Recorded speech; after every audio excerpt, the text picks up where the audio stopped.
तो हमें ऐसे लोग, अब ऐसे नुमाइंदे यहाँ से चुन के भेजने पड़ेंगे जो आपकी बात वहां पर जाकर उठाएं और आपको वो सुविधाएं दिलवाएं।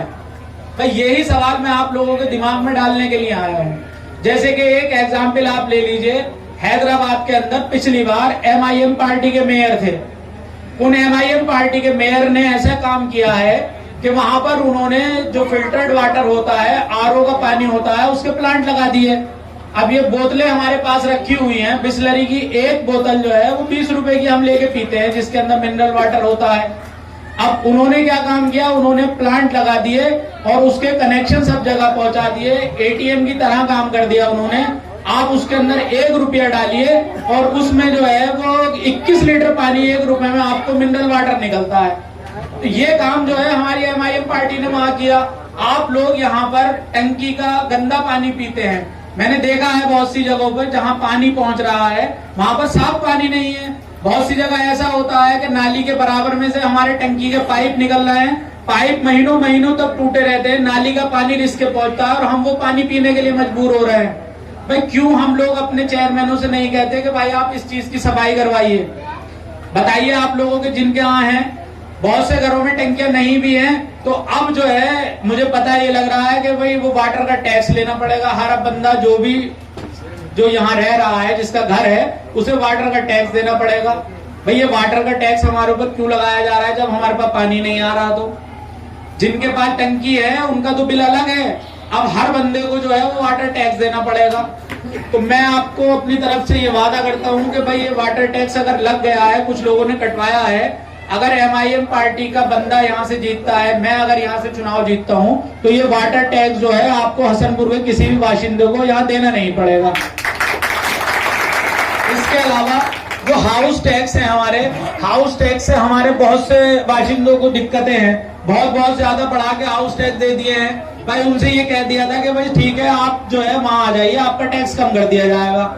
बहुत से लोगों को हमारे इसकी जानकारी भी नहीं हुई, तो पता चला छोटा सा घर है, 1 कमरे का 2 कमरे का घर है और 300 रुपए और 500 रुपए उसका हाउस टैक्स आ रहा है। जो गरीब बंदा हमारा ठीक तरीके से 2 वक्त की रोटी के लिए कमा नहीं सकता है, वो कैसे इतना हाउस टैक्स भरेगा? तो ये भी जो है हाउस टैक्स भी, ये इंशाल्लाह अगर हम आते हैं तो आप लोगों की सुविधा के लिए हम इस हाउस टैक्स को कम करने का काम करेंगे। इसके अलावा आप देखिए, जैसे भी आप यहाँ घूम रहे हैं, यहाँ पर सफाई की स्थिति आप देख लीजिए, क्या स्थिति है। नालियों में गंदगी जो है वो सड़ रही है। आप लोग अगर जाएंगे कहीं बाहर, आप देखते होंगे, इधर उधर जाते होंगे, ज्यादा दूर भी मत जाइए, आप गजरौला तो जरूर जाते होंगे। गजरौला में भी नगर पंचायत है, हमारे यहाँ फिर भी नगर पालिका है, हम उनके मुकाबले बड़े हैं, मगर आप गजरौला से कभी निकलेंगे दिन में या रात में तो आप वहाँ का हाल देख लीजिए। भाई वहां भी तो चेयरमैन ही बैठा हुआ है, भाई काम तो उसे भी वही करने हैं जो यहाँ करने हैं। तो वहां के हालात और हसनपुर के हालात आप उठा के खुद देख लीजिए। तो ये काम करने हैं, जो काम जरूरी होते हैं वो काम हम इंशाल्लाह करेंगे।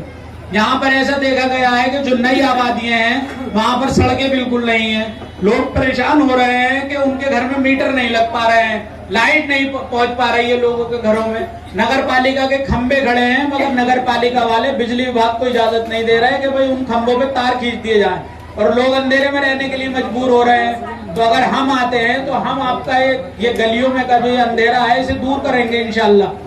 जो गलियां जहां टूटी हुई हैं, जहां पर जरूरत है वाकई में गलियां बनाने की, वहां पर गलियां सबसे पहले बनाई जाएंगी। इस बार आपने देखा होगा कि ऐसी जगहें भी हैं इस हसनपुर के अंदर जहां गलियां 2-2 बार बन चुकी हैं इसी चेयरमैनी के काल में। भाई ऐसी क्या जरूरत थी कि भाई एक ही जगह की सड़कें जहां अच्छी भी है वहां से उखड़ के बार बार बन रही है। और एक जगह ऐसी है, आप चले जाइए कनेक्टर रोड के पार आयशा मस्जिद के पीछे की बस्तियों में, जहां पर जो प्लॉटिंग हुई थी उन प्लॉटिंग वालों ने भराव तक नहीं करवाया। गरीब आदमी ने सस्ती जगह की वजह से वहां जगहें खरीदी, घर बना लिए, और आज स्थिति ये है कि अगर बारिश पड़ती है तो वहां पर तालाब जैसा खड़ा हो जाता है।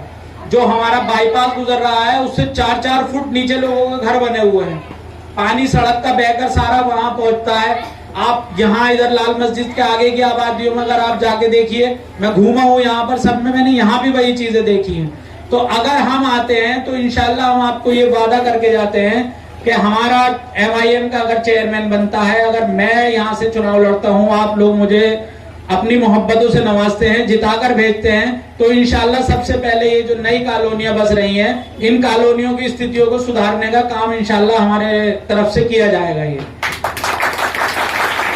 तो निकाय चुनाव में इसके अलावा और भी जो भी दीगर है, जैसे लोगों के राशन कार्ड की लोगों को बहुत समस्या हो रही है, चेयरमैन साहब तक हमारी आवाज पहुंचती नहीं है, वो मिल नहीं पाते हैं। इसके अलावा भी जो और विधवा पेंशन है, बहुत सी चीजें हैं जो चेयरमैन के हाथ में भी नहीं है, मगर यहाँ से हमारे थ्रू करी जा सकती हैं वो चीजें।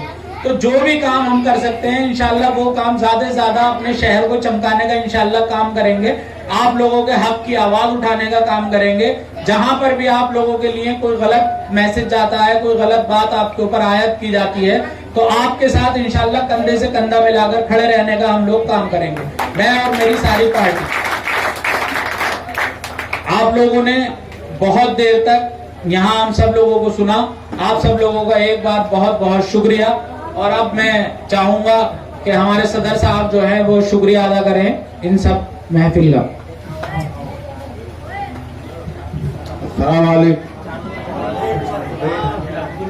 आपने चेयरमैन साहब के ख्यालात सुने और इंशाअल्लाह ताला ये ख्यालात बिल्कुल सच्चे और पक्के उतरेंगे, समझिए।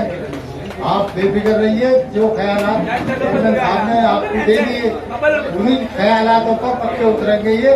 और वोट का ख्याल रखें इनका, वोट में जरूर आप एक करके वोट चेयरमैन